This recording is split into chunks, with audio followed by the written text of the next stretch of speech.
So if you're not a fan of the words, peak fiction. I can't believe it. They're really gone. My boys. Smiling Friends, it's over! I don't even know how to start this one, to be honest with you. I mean, I guess you could just mention that our favorite show ended, and then we just decided to talk about it. I can't believe it. Smiling Friends is over. My boys. Why don't we continue it? Yeah, no. God, that fucking cringe-ass Baby No Money tweet where he's like, I'm gonna bring back Smiling Friends. Like, shut the fuck up. This is my reaction. Guys, Smiling Friends. Smiling Friends. So... I feel like, honestly, in the Western animation world, it seems like Adult Swim's got all the goats right now. Yeah, just hogging all the goats. I mean, the history of Adult Swim's fucking weird. Like, Xavier Renegade Angel, Eric Andre show. So, like, something like this. Space Ghost Coast to Coast. Yeah, so something like this. Literally. Something like this was definitely going to eventually end up on it. And I had been expecting a show like this for a long time, actually. If you don't know Zach Hadel, first of all, fix that, because he is probably one of my favorite content creators. He's been one of my favorite content creators for, like, most of my... Like, since I was, like, in high school. And he's just remained funny over the... He kind of pulled a bit of a Filthy Frank. Like, he started as just, like, a dumb Newgrounds animator YouTube man. And now he's actually in the mainstream as a director. In the same way that... Yeah, you might have seen this video. You might have seen, like, this video where he animated this, like, clip of some guy telling this woman to get out of his car. Get out of my car now! Where is my destination? Get out of my car now! I don't know where I am. I'm asking you where is my destination. If you would kindly point at where I am supposed into to your go. destination. That the funny thing is, before he animated it, I saw the original video of that. So when I saw that he animated it, I was just like, fucking... I mean, he has such, like, a weird, grotesque sense of humor. It's very peak Newgrounds. Like, everything from that time period, everything from that era of the internet, had this specific, like, bizarre sense of humor. It's very grotesque and very, like,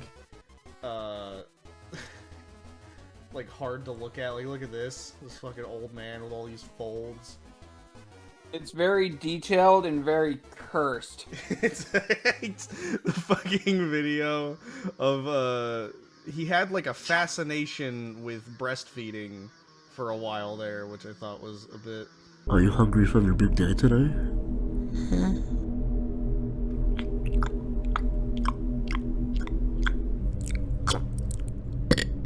What makes Zach Hadel stand out from all of the other, like, big Newgrounds animator content creators like Speedoru or what's his name, fucking Meat Canyon, is that Zach has a very unique and very funny voice.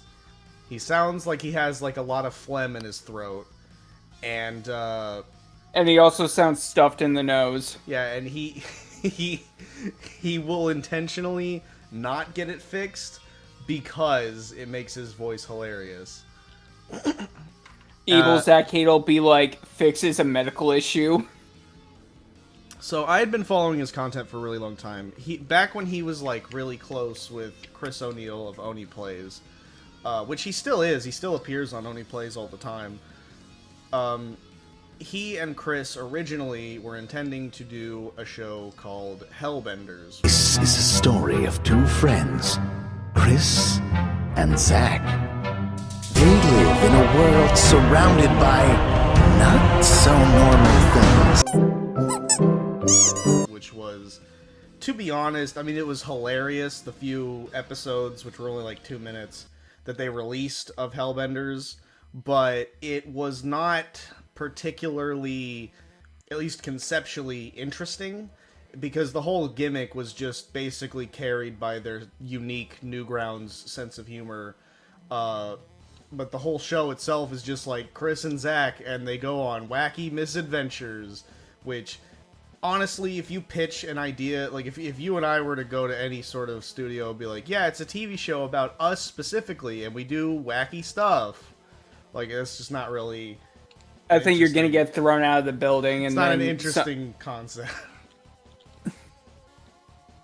Which they actually said that when they pitched their show Hellbenders to the guy, he literally said that was one of the worst pitches I've ever seen. So, obviously, what the funny thing is, they did eventually get signed on for something, and they did work on Hellbenders for several years, but it pretty much just stayed in development hell. One of the episodes got leaked, and the series never actually came out. So, it just ended up being a colossal waste of time, which is really sad because it was kind of their creative project together. So, that sort of leads me to Michael Cusack, who Zach has worked with a few times. Up until this point, I only knew Michael Cusack, if I'm saying that right, as the guy who did the Rick and Morty parody. Morty! Morty! Oh, Rick. Get in the car, Morty! Get in the car! Oh, Rick. For some reason, I was thinking of this one. It's not the same guy, but that's, yeah, also shout outs to Rigmarole. I love him too. So obviously, like, yeah, Michael Cusack was another friend of Zach Hadel's, but he actually had connections in Adult Swim, and Zach around this time was also getting connections in Adult Swim. I think he was at one point friends with Justin Roiland, which is surreal to think about considering Justin Roiland is a pedophile. Yeah. He doesn't really speak with Justin Roiland anymore, but or at least he's not publicly associated with him anymore. But I remember they did a little special together on this, like, Seth Rogen stand-up special. What's going on? Nothing. I hit my head. I'm good. Touch you. So, yeah, with Zach Hadel and Michael Cusack, their collaboration led to the creation of Smiling Friends, which is basically just Newgrounds animation humor, the show. It's Zoomer brain rot. It's probably the dumbest cartoon out there. Well, no, Xavier Renegade Angel is a little bit more stupid than this, but Xavier Renegade Angel is no. You have a point A to point B with Smiling Friends. You have point A to point K to point Z 2. to point I to point 4.5 with Xavier Renegade Angel. You're a naughty boy. I'd like to put you over my knee and spank you some. You keep your hands off him. His bottom is his personal private place. Yeah, yeah, this is definitely a more manageable amount of stupid than Xavier Renegade Angel. I think this is actually Adult Swim's tamest show because, like, there's literally a show, like, they literally have a show where it's like it's a little ball of meat, a fucking drinking cup, and a bag of fries, just having a casual conversation. Yeah. Oh my god, I love Aqua Teen Hunger Force. So, to get into the pilot of Smiling Friends, basically, I mean, they established the gimmick pretty well. I think the pilot is still, to this day, one of the better episodes of Smiling Friends. Yeah. Just because it's such a solid foundation. And there's so many stupid little gags that it does. Basically, they get the guy from Red Letter Media who did the fucking Star Wars prequel rant video series. Mr. Plinkett. To voice their first client who...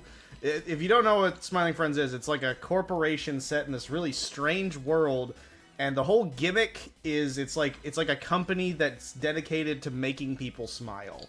I think they specifically said it was a charity. Yeah, it's like a charity thing, and so that's the gimmick, and it's a pretty, like, it's not like a super interesting premise, but when you consider how wacky and strange the world is and how most of the humor hinges on people just acting like it's normal, never questioning it, never, like, Literally a guy will just be walking and then he just gets picked up by birds and nobody questions it. Yeah, there's this episode, I mean, already from the first episode alone, there's like little visual gags in the background, or there'll be something stupid, like there'll be just a bird sitting on a branch, and then it'll scream like Zach Hadel. It'll just do his like fucking weird scream and go, oh, and it'll cut to the next scene, and just it's dumb. It's so dumb. But basically, yeah, their first client is, I guess, this guy named Desmond, voiced by Mr. Plinkett, and he's gonna kill himself. And that's another funny gag they do. Is he literally the whole episode he's holding the gun to his head. He never like lets go of it. He like holds it to his head the entire. They're on like a roller coaster. He's still got the gun to his fucking head. And I guess this is a good introduction to show like the first two characters, because they pretty much like this show pretty much establishes like what the main four are about in the first episode. So we have the first character. Oh, yeah, the first character named by Michael Cusack, Pim. He is like probably the most tame person in the show. He's very full of whimsy. He's very energetic. He's just a cute little guy with an Australian accent. Yeah, he's one of the first gags so they do with him. Unbelievably hopeful. And then we have his best friend, voiced by Zach Hadel, Charlie, who is probably one of the biggest annoying pieces of shit ever. Very, like, literally when they try and, like, cheer up Desmond, they're like, okay, Pam, I think this guy's actually a lost cause. Why don't we just count our losses and get out of here? Yeah, and so he's, like, more of, I guess, a realist, and he can be a bit of a douchebag at times. But that's part of, like, what makes their dynamic fun is, like, the various, they argue a lot, they disagree a lot. What I love is like with Pim being just a little dude and a whimsical little dude, it leads to very awkward interactions. Like with this episode, they do a gag where he's literally shouting, "I love kids, Charlie! I love kids!" Because they're well, Pim, I would not scream that. Yeah, out he's like, yeah, please don't shout that. That's not. So that's sort of the extent of most of their interactions. Pim is probably my favorite character just because he is super adorable. He's just like a little dude. I would get like a Pim plush if I could. I would as well. But I'd have to get a Charlie one to accompany it just because, you know. Pim could literally see like one of the worst things imaginable and still see the good in it, and that's kind of what makes him a great character. Yeah. Either Pim is my favorite character or Mr. Boss. We'll get into the Mr. Boss in a second. Actually, Mr. Boss or the other green one is probably my favorite character. You talking about Glep? No, the other green one. I just don't want to spoil yet. Oh yeah. Well, so, I mean, basically, yeah, this first episode, the gimmick is pretty simple. Pim tries to show him a few pleasures in life, leading to some really bizarre scenarios. Almost all of them are terrible. Like, he's like, family dinner, and then he invites him over to family dinner, and there's a lot of tension. There's, like, his parents are arguing. This girl has, like, a boyfriend that he's, like, a muscular dude with a shirt that says Alpha, and he fucking throws up. He's like, oh, I ruined it, I'm sorry. And one of my favorite bits later is they go to, like, this, like, douchebag, like, party, and then, like, Pim tries to, like, get one of the guys there to, like, interact with Desmond. He's like, what the fuck, bro? Don't touch me. And then he just calls him old, and, like... Dude, why are you here? You're so old. Go back to your wife. Where's your family, dude? That brings me to actually something about the show I really like a lot. Is the animation is honestly amazing because there seems to be such like a strange blend of styles in this show. Because it'll have like moments of rotoscoped animation. Sometimes it won't even rotoscope animation. It'll have like when Joel Haver shows up in the show, just a live action dude just show up. He's like with a filter on them, or sometimes not even filter. It actually kind of reminds me of Gumball in some cases, because like in Gumball you have like 2D characters, then you have like kind of 3D like characters. I can't tell if they're CGI or stop motion. Yeah, well, sometimes it's both. Gumball is a fantastic comparison, and that kind of shows the sort of visual versatility this show has and how every episode looks strikingly different. I was going to compare it to Bocchi the Rock, as weird of a comparison as that is, because Bocchi the Rock has a similar sort of, like, you kind of never know what to expect visually. It's always doing weird shit. And a very prominent animator in this that I have been watching for a good long while is Harry Partridge. He's done a lot of good animations, like Barbarians, and then he did that one Nicolas Cage animation. That's the one he did that. He did that parody of Watchmen. Strong together, united forever, they're the best of friends. But when trouble's about, you'd best watch out for the Watchmen. Where it was, it's like a Saturday morning cartoon version of Watchmen. It's like a theme song for Watchmen, which I thought was really funny. He did like a lot of good animating. Like there's this one episode where he animates basically a stalker. Yeah. No, I love, like, that's what's so cool about this, is, like, Shiglu, who's done, like, a few funny animations I've seen, appears of, like, every fucking Newgrounds animator basically locked in on this show, and just, like, you see bits and pieces of them everywhere. Chris O'Neill's in this, Rice Pirate's in this. I think that is honestly really cool. It seems like Smiling Friends is like the big one when it comes to indie internet projects. I guess because unlike other similar ones, like Has-Been Hotel did not really stay in touch with its local community. It sort of just branched out to like Hollywood actors, so like Keith David and whatnot. And I mean, there's still some like indie Amazing actors. Digital Circus, I guess, is pretty successful, but the only like official, like, because it's mostly just been a YouTube series. The only like until like the last episode, which is going to be, I guess, theatrical, which is pretty cool, and we'll probably do a video about Amazing Digital Circus at some point. But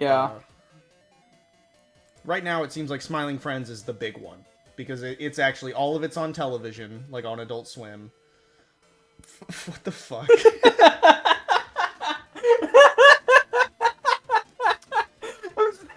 Which, you know, speaking of Amazing Digital Circus, fucking,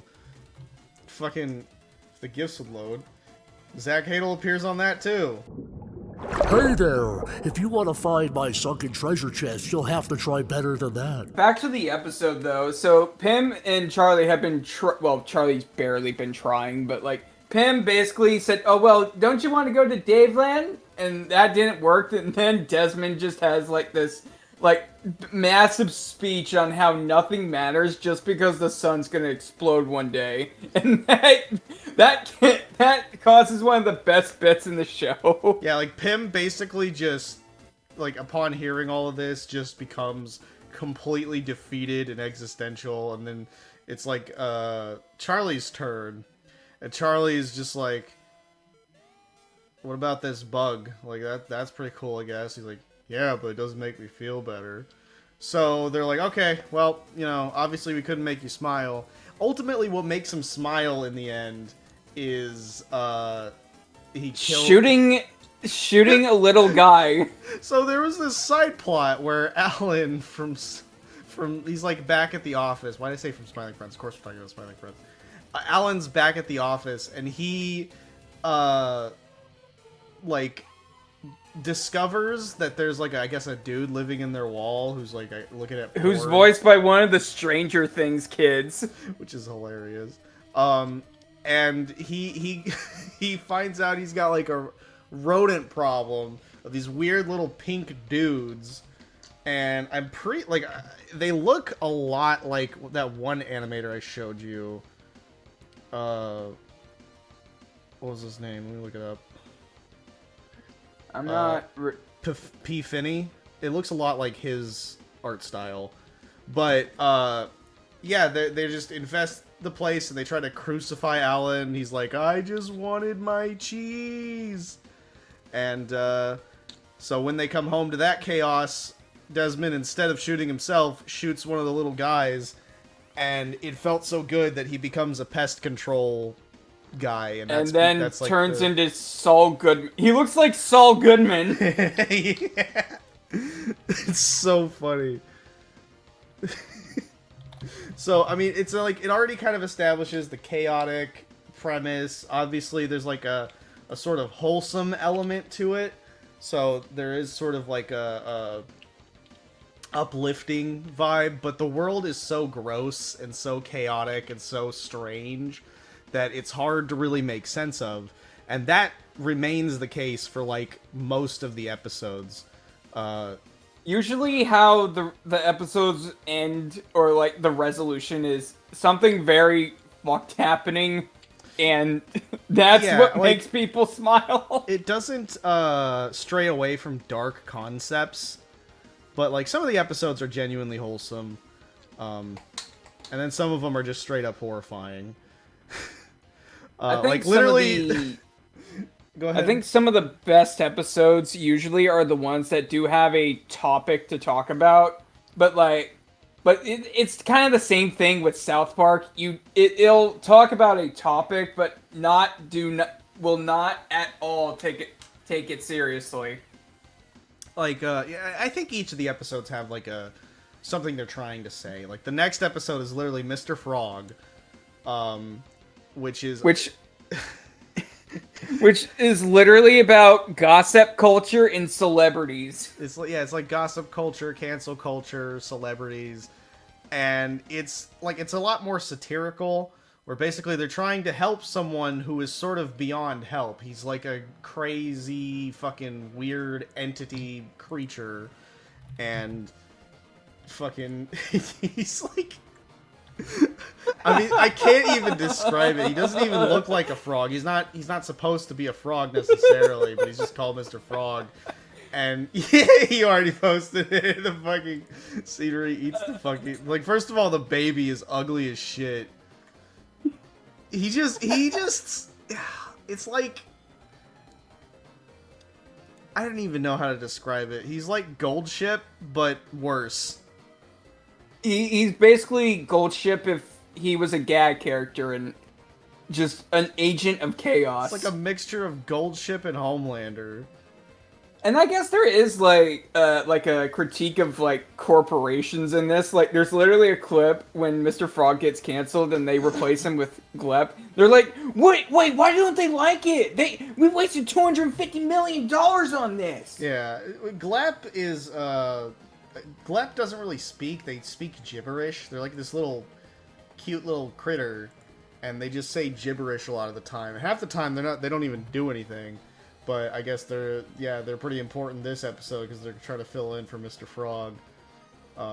Which is funny. He's literally just shitto. Yeah, I kind of like the. Okay, so Mr. Frog got canceled for almost eating a TMZ reporter, but like at the end, everybody loves him again because he ate the producer. So I kind of like to think that he got canceled for failing to eat the TMZ reporter.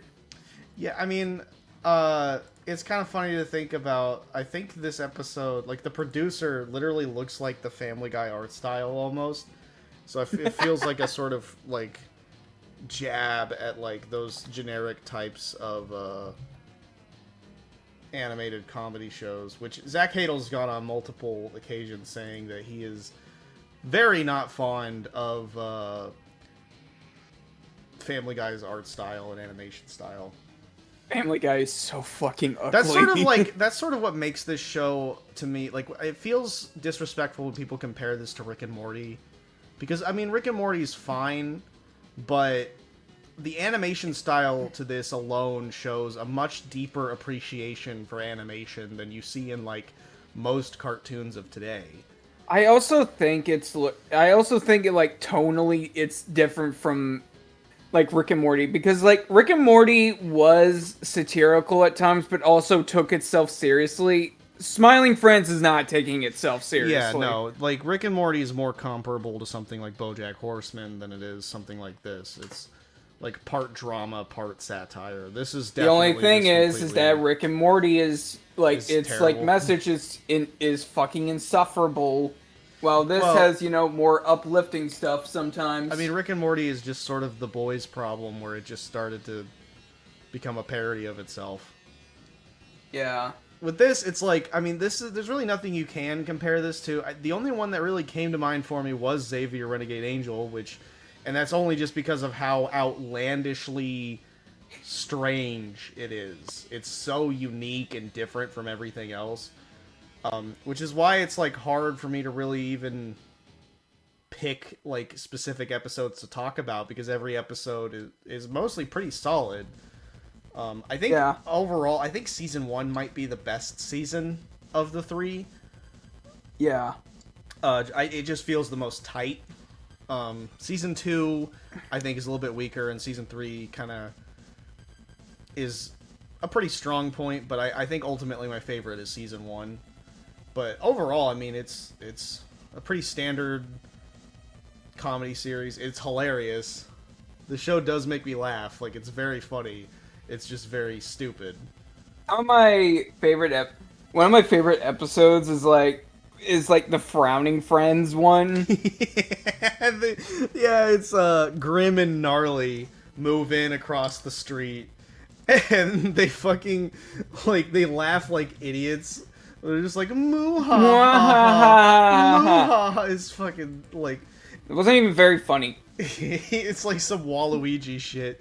I love it because one of my favorite gags in that episode is like Charlie is talking about the Renaissance is coming to town, and then Pym has no idea what he's talking about. And then at the end, Grim and Gnarly gets shot down by medieval knights. And he's like, oh yeah, that's what I was talking about. The Renaissance is coming to town. You didn't believe me. And Pym's like, okay, but that's not Renaissance. That's like, I mean, that's like an entirely different era. Not Renaissance. It's not Renaissance. Well, one thing I did notice that season 1 did a lot is that it foreshadowed jokes that would happen later. The other seasons really didn't do that. I mean, yeah, I think they played a lot into the chaos in the later seasons, but there was still sort of a, I mean, like, a lot of episodes come to mind, like, the Alan episode, the Alan-focused episode, where... That one was great. It's the landlord. It starts with the landlord being like, I was just wondering if you wanted to hang out with me, and he's like, no, I'm good. And then a series of events takes place where he has to go get some paper clips, but they're out of paper clips, so he has to like hunt down go the to paper Crimeville, clips, and basically he gets roped up in this big shootout, and then he's like chasing Bigfoot, and it's just like a bunch of bullshit, and then eventually he winds up at the mastermind's lair to find out that it was the landlord, who was once again asking if he'd like to hang out with him and smoke weed and fill their tummies with diet soda and play Burnout Revenge for the PS2. One thing I do think that makes the show very popular with like Gen Z and millennials is that it will reference things that they grew up with. Like, they will reference PS2 games, they'll... Oh, like, yeah, the episode dedicated to the guy who's clearly a Crash Bandicoot parody was a really good one. He's like, ooh, ooh, ooh. Yeah, and then they make, like, this, like, this gag where the CEO that, like, made his games doesn't want, like, is just resting on his IP. Oh my god, that was so true. It made me think of fucking Netflix. It was like, it's my IP to sit on and do nothing with. Because that basically is like a lot of gamers can relate to that, just because like they have game series that nobody wants to touch. Just for your mic did not pick you up all that well, but for viewers, he said Dead Space with EA. Dead Space, or I mean EA, please get on the Dead Space 2 remake, or I will go up to EA Studios and touch you. Yeah. Oh yeah, see that, like, and that's sort of like part of what made watching it as it came out sort of exhilarating, is I never knew what I was gonna get next. Like the fucking one about this, like, this snowman that having like an existential crisis. And there's a lot of really good gags in that one where they drop it off on a snow mountain and then a Yeti comes down. He's like, so I live there. Voiced by Rice Pirate too. He's like, I live there. And you know this guy? Yeah. Yeah. He's like, yeah, well, it was scaring the shit out of my wife and kids, so, yeah. Take your shit and go. And, the snowman was also voiced by Master Shake from Aqua Team Hunger Force. What I also loved about that episode was the Bill Nye bit, where Bill Nye just fucking dies. Yeah, and I love, like, whenever Bill Nye is in the news, and then I just get the quote saying, wait, what, you mean the guy that died in that balloon accident? Yeah. You know when the real Bill Nye dies, people are gonna make jokes about that, which is unfortunate. Yeah. But, unfortunately not voiced by Bill Nye, even though this does seem like something he would totally... He literally doesn't even sound like Bill Nye. He's like, hey man, it's me, Bill Nye, the science guy, man. It's just, like the most it's just so fucking stupid. The one about Salties was really funny because they're like solving a murder mystery, I guess for some reason, and then all of them turns out all of them killed their boss. I like that one for the gag where it is like. I like the Enchanted Forest one a little. Yeah, that one was like an obvious. Like it has a lot of. That one was an obvious parody of The Hobbit. One of the things about this show that I find super bizarre is that there will just be random moments of just, it's like gay as hell. Like the part where Charlie and the Hobbit looking dude are laying next to each other and they're getting a little into it. And he's like, I like danger. He's like, yeah, well maybe I like that. And they almost make out. It also has like one of the most quoted memes, like where Pim is like a child and then randomly kisses his dad, and Charlie's like, "Kissed your dad on the mouth." Who, by the way, in his younger years, looked like AVGN. Or fucking the fucking one where they go on vacation, and Alan pisses off Mr. Boss by not eating his hot dogs. So he makes it up to him, and then the next thing you know, he's licking cookie crumbs off his fucking chest for some reason. Oh, by the way, we forgot to mention the second best character, Mr. Boss. Oh yeah, so Mr. Boss is... How do we describe this man? His introduction in this show, the first time you ever see him, he is breastfeeding a baby. Which is a gag to an animation that fucking Zach Hadel did. He is fucking freaky as shit.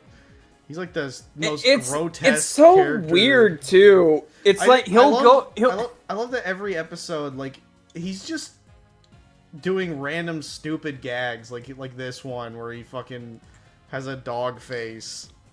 And then he couldn't change it back. Honestly, like what's really, or like, yeah, like he'll like flip, like he's like a paperclip, and then he'll bend his finger like a paperclip, and then a second later he'll be like, yeah, I really hurt my finger doing that. And that's the best part about Mr. Boss is that he will literally just be a dude. Like, I'm like, oh, I could actually maybe see myself hanging out with this guy, and then he just does something extremely schizophrenic later. It's very fitting that the last thing you ever hear him say is he's like, I'm done doing gags, and then he uses like one of those hand shocker things, and he's like, I'm not done doing gags, actually. I'm just gonna keep being a silly, whimsical little guy. One of my favorite bits that he did is literally from the new episodes is when Charlie and Pam are talking, and then he just appears like, hey boys, you got a new job. Just out of nowhere. No, yeah, it's like, that's what's so fun about this show.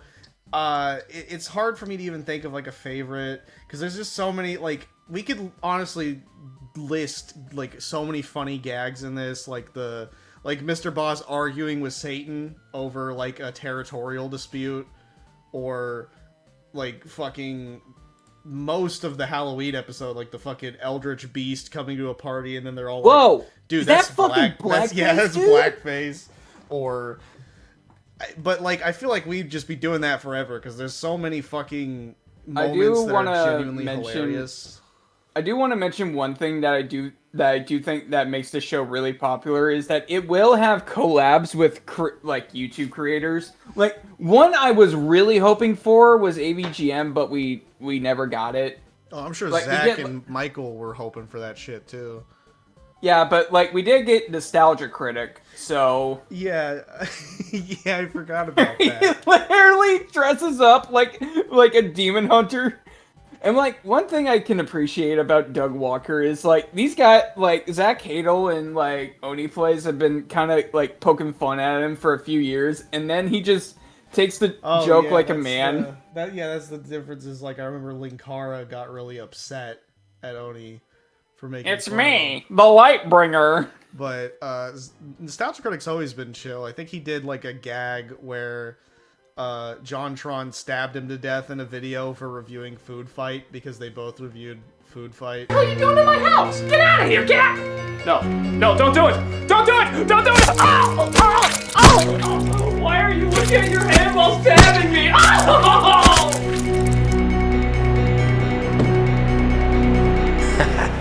That's for reviewing Food Fight. So, I mean, I don't know. This show, to me, is nostalgic because it reminds me of all the days I spent watching YouTube slop as a little kid on the internet with unrestricted internet access.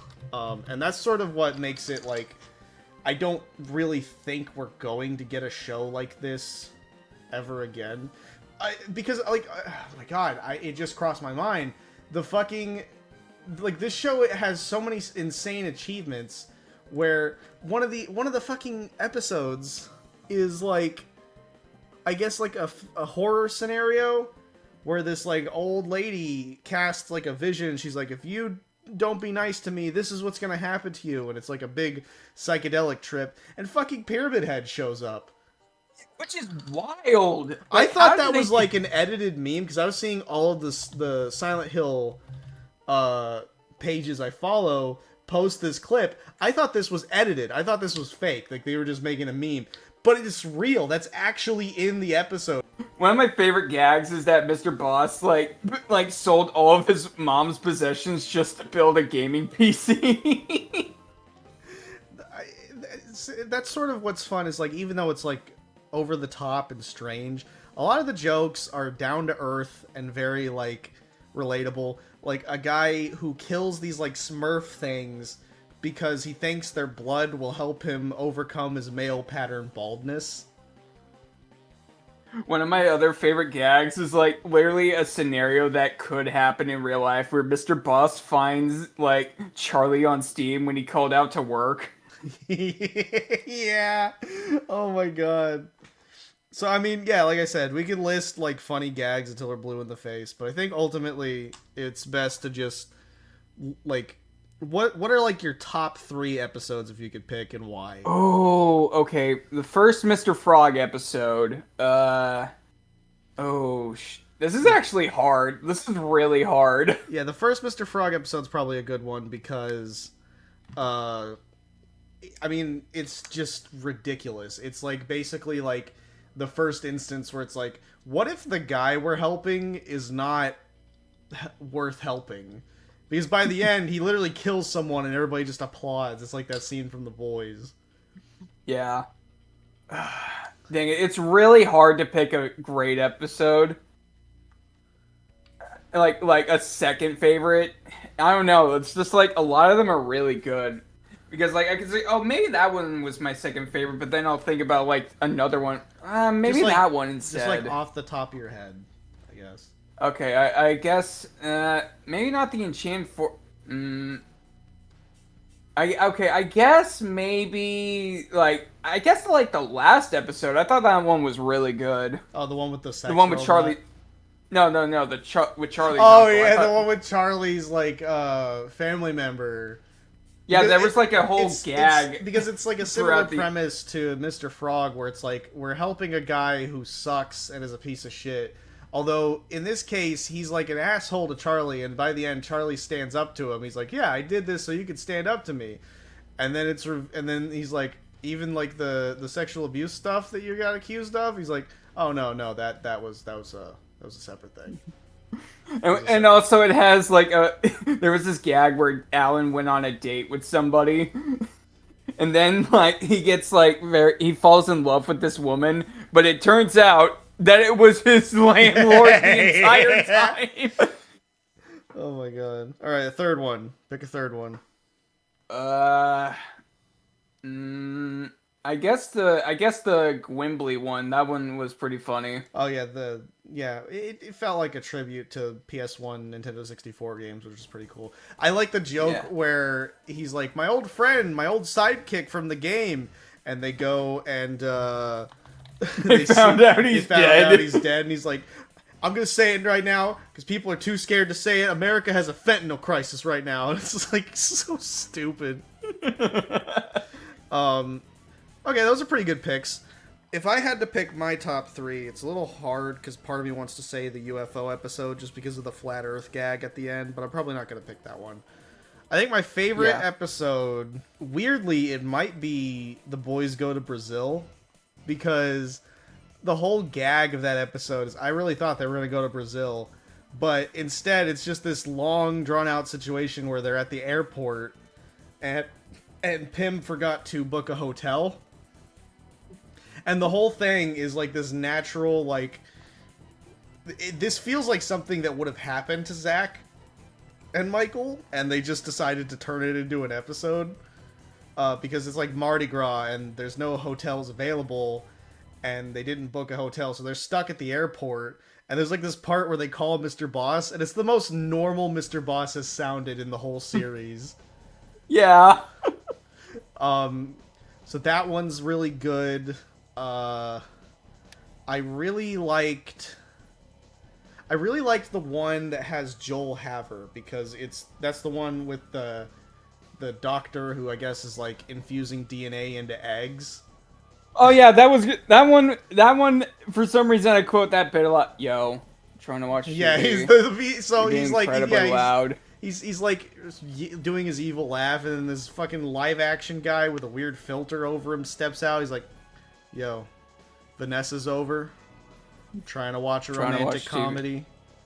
Being really extremely loud. It's just like, I say that all the time whenever my roommates are being loud as shit. I literally will do that. But that episode was really good. I thought Joel Haver, I've watched his content before, and his humor really meshes with Smiling Friends really well, so that was pretty cool. And then I guess third favorite episode is really hard. Probably the one where Mr. Boss gets married. Oh yeah, that one was really good because like Mr. Boss gets married to this demon, and then like they try to kill him because because like his wife is making him more weird. Yeah, it's. And then like it has one of my favorite bits. Like I love the gag Charlie, where. Charlie, yeah, this is a gag knife. Yeah, Charlie, this is a gag knife. They try to stab her in the chest with a steak knife, but it's a gag knife. It's one that recedes in. And he's like, I spent like $500 on that. And he's like, you might want to get that back. And he's like, dude, he's gone. He left the country. I don't have his contact information anymore. I like the gag where at the end she's like crying because they're trying to kill her, and they're like, so you're not trying to take Mr. Boss's soul? And she's like, I mean, yeah, but you don't have to be so nasty about it. And then she just jumps out the window and kills herself. And then Mr. Boss owns like 1/4 of hell. Oh yeah, which led to that gag I was referencing earlier, where he has like a territorial dispute with Satan. I think what's also funnier is that they censored him in like that gag. So he said like it made him sound like he said fucking, but like in the uncensored version he said freaking. You're freaking stupid. I know it's cheating, but I guess if I had to pick a fourth one as well, the Shrimpina one, where Charlie tries that one was to real teach good. this shrimp dude to get swole, and there's How do I look, yellow man? Oh my god, I forgot that literally has Salad Fingers voicing that shrimp. Oh my god. I need to play this. The fucking where is it? How do I look? Dude, you look yellow like you're about man? to shoot up a school or something. I have a question. Do you think that Charlie is the yellow guy of this decade? Yes. Because like He last very much decade, I is. think it was Minions, and then the decade before Yeah. that it was SpongeBob, and the decade before that it was Simpsons. So Yeah. I think Yes. Charlie is the yellow guy of this decade. So, like in 2020, like in 2030, are we gonna get like another yellow guy? That's the assumption. There's one like every decade. It's like a weird coincidence. Is that there happens. is there one in the 80s? I guess maybe Bumblebee from Transformers. Maybe I don't remember. But yeah, like it's just like a weird thing that happens every decade. Whatever. Least favorite episode. Oh, honestly, season 2, even though I love season 2, I think it did have the weakest episodes. Like, there was this one, like, there were some really good gags, but I didn't find the President episode all that funny. Just because, like, I kind of skipped Yeah, over. that one was very hard carried by Mr. Frog. And he didn't even get a lot of screen time, but it was really funny. It felt... Like, that's the one where he almost eats a baby, and also the one where he's like on Joe Rogan's a different one. That's the one where he's like dumping radiation down the river. Yeah. How did And then, like, did this show get away with having him like be buddy with Epstein? That's like the most bizarre gag I think this series has ever done. I think it's literally just because they played it for like a split frame. What I found funnier, I found it funnier that he was just screaming on Joe Rogan. Yeah. Well, I guess it's my turn to pick my least favorite. Probably the Magical Red Jewel, maybe? Magical Red. That's the I one don't with remember. Spam. That's the Spamtopia one. It has like a funny gag at the beginning where Tyler gets fired and Tyler hasn't even been in the show at all, but they make like a big deal out of it where he's like, "If you fire Tyler, you're firing me," which was kind of funny. That one I just found a bit strange, but it was all right, but it just felt very. I thought the ending was hilarious though. The ending was funny, but a lot of that one was just really more strange than it was funny. Yeah, I mean, I thought the bit with like Alan and Charlie arguing over the boss's son was funny. Yeah. Either that one or I found the Mole Man one funny, but it was really gross. Yeah, like do the we whole. have to see his fucking like ass? But it was like more. I think it was like more of a critique of like very weird and toxic fans like that just hyper obsess over a single show. Yeah, which was kind of developing up when season 3 happened. Yeah, I get that, but you know. All right, I guess we can establish our rating of the show overall. 9 out of 10. 9 out of 10. I think it's very solid. I wouldn't put it at 10 just because like 10 is like reserved for very, very specific like special types of shows, but this is definitely up there. It's definitely one of my favorites, almost entirely just for how this feels like a love letter to one of my favorite online eras of animation. Yeah. It's like a culmination of everything I watched when I was younger, all in one show. So, yeah. I don't have anything else to say. I don't even know how to end this. I loved it when season 3 ended and like everybody and like when the show was announced to only have 2 more episodes when Zach and Michael Cusack ended the show. Like everybody was so beyond schizophrenic and like they waited for like April 1st when all the episodes aired, waiting for the joke that it didn't end, only for it to end. Yeah. the fans sort of had a Stranger Things moment there. Is this just gonna happen now? This is just how fandoms are. It's if a show is successful, the fans become annoying, but if a show is niche, the fans are pretentious. So yeah, you know, I'd rather this one be successful than unsuccessful.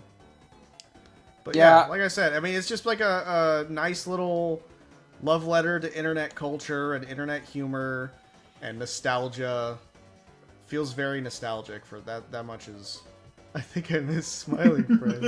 like the GIF I just posted a second ago, the fucking doll. I remember that creepy ass video of that singing doll lady. It's like an internet hood classic. But yeah.